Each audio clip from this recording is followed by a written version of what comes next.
Bien salut à tous, j'espère que vous allez bien. Nous allons aujourd'hui voir quelque chose de surprenant. Surprenant dans le sens où, ça va changer un petit peu de toutes ces histoires que je vous diffuse chaque jour. Bien entendu, ici nous sommes encore dans une église. C'est l'église catholique de Saint-Vaast à Wambrechi. Alors c'est une petite ville vers Lille, il me semble. Enfin, en tout cas, c'est dans la zone de Lille. Et pourquoi nous allons parler de cette belle église ? Eh bien, c'est qu'en fait, cette belle église, je ne sais pas si on va le voir, il me semble qu'on va voir. Eh bien, cette belle église est en travaux. Elle est actuellement en train d'être rénovée. Vous allez me dire, mais d'accord, très bien, comme tous les ans en France, il y a des églises qui sont rénovées. Sauf que là, cette histoire est particulièrement touchante. Parce qu'on parle de dégradation, on parle de vandalisme, on parle de tous les mauvais côtés, on parle de tout ce que les gens en France font subir à nos églises et à notre foi, ainsi qu'à notre Dieu. Mais il faut également un petit peu de baume au cœur pour les catholiques.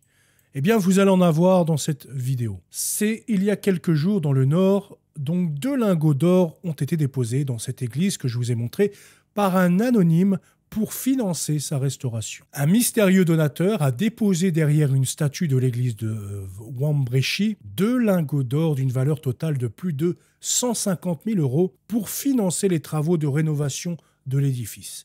C'est à ça que le verset fait référence dans la Bible quand il dit « Lorsque tu donnes la charité, que ta main gauche ne sache pas ce que fait ta main droite. » Ou inversement, je ne sais plus exactement quelle main il parle, mais c'est dans l'idée. Donc là, on peut voir exactement cet extrait de la Bible.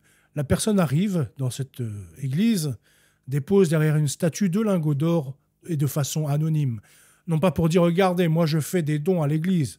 Regardez, je suis un grand donateur. » Non. Ça, il a fait un don et ça le regarde, c'est entre lui et Dieu. Ça ne regarde personne d'autre. Donc c'est ça ce qui est qualifié dans la Bible, de faire la charité et que cela concerne Dieu et nous-mêmes. Par contre, il n'y a aucun problème à faire des dons généreux et que vous vous exposiez. C'est pas ça, c'est pas ce qu'on dit. Mais ce qu'on dit, c'est que bien souvent, il y a des personnes anonymes qui font pleinement ce que Dieu veut. Parce que Dieu le voit, Dieu le sait, et donc ça reste entre lui et Dieu. Alors, du coup, fin juillet, comme le relève la Voix du Nord relayée le 26 septembre par Ouest France, le curé de l'église Saint-Vaast à Wambrechi Nord reçoit un appel anonyme. Au bout du fil, une voix l'informe qu'il pourra trouver 2 lingots d'or derrière une statue dans la nef. Sans trop y croire, le curé se rend à l'endroit indiqué par l'inconnu. Et à sa grande stupéfaction, il y découvre en effet 2 lingots d'1 kilo en or massif, accompagnés de ce message « À remettre à la ville pour les travaux de l'église ». La nef centrale au cœur du chantier à venir. Immédiatement alerté, le maire de Wambrechi, Sébastien Brognard, évoque un cadeau du ciel.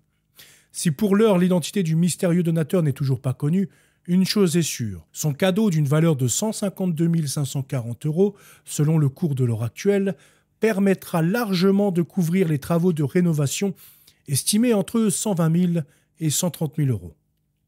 Dans l'attente, les 2 objets ont été placés en lieu sûr. L'histoire des 2 lingots, jusqu'alors tenue secrète, a été rendue publique lors du conseil municipal de ce mardi 24 septembre. Cette donation inespérée va permettre à l'église Saint-Vaast, attaquée par la mérule. Donc la mérule, c'est un truc de merde, vraiment un truc catastrophique pour les habitations. C'est suite à l'humidité, en Bretagne, on en a beaucoup de la mérule. Ça attaque vraiment tous les murs, ça moisit tout, c'est dégueulasse. De retrouver donc tout son éclat. Des travaux ont été réalisés sur les nefs latérales et le chœur, indique Ouest France, mais la nef centrale doit encore être traitée. Et donc, ce merveilleux don, grâce à Dieu, cette église retrouvera tout son éclat. Parce que le moindre travaux dans les églises, ça coûte une fortune. Il faut des déclarations à rallonge. Il faut que les bâtiments de France, etc., ou je ne sais plus, les organismes de protection du patrimoine, valident, etc. Donc ça coûte de l'argent, ça coûte du papier, de l'administratif. Et puis après, il faut des sociétés peut-être plus spécialisées dans la vieille pierre pour venir s'occuper des églises. Donc ça chiffre toujours très rapidement lorsqu'il faut entretenir ou rénover, ou comme là, attaquer la mérule, ça coûte tout de suite beaucoup d'argent. En tout cas, je voulais vous partager ce geste de plein de charité, ce geste remarquable de cet homme dont on ne sait pas son identité, et puis on ne le saura peut-être jamais. Seul Dieu le sait, et seul Dieu le récompensera eh bien, à l'heure de sa mort. Énormément de personnes comme ça sont récompensées à l'heure de leur mort. Et parfois, il y a de grands donateurs qui ne sont même pas catholiques. Mais par leurs dons, eh bien, ils participent à l'évangélisation, ils participent eh bien, à montrer du catholicisme en France. Et par leurs dons, eh bien, j'ose espérer que Dieu leur en tient compte à l'heure du jugement. Et je pense qu'ils sont bien traités comme ils ont bien traité l'Église. En tout cas, voilà pour cette petite anecdote. Je vous souhaite une très bonne journée et à bientôt. Salut.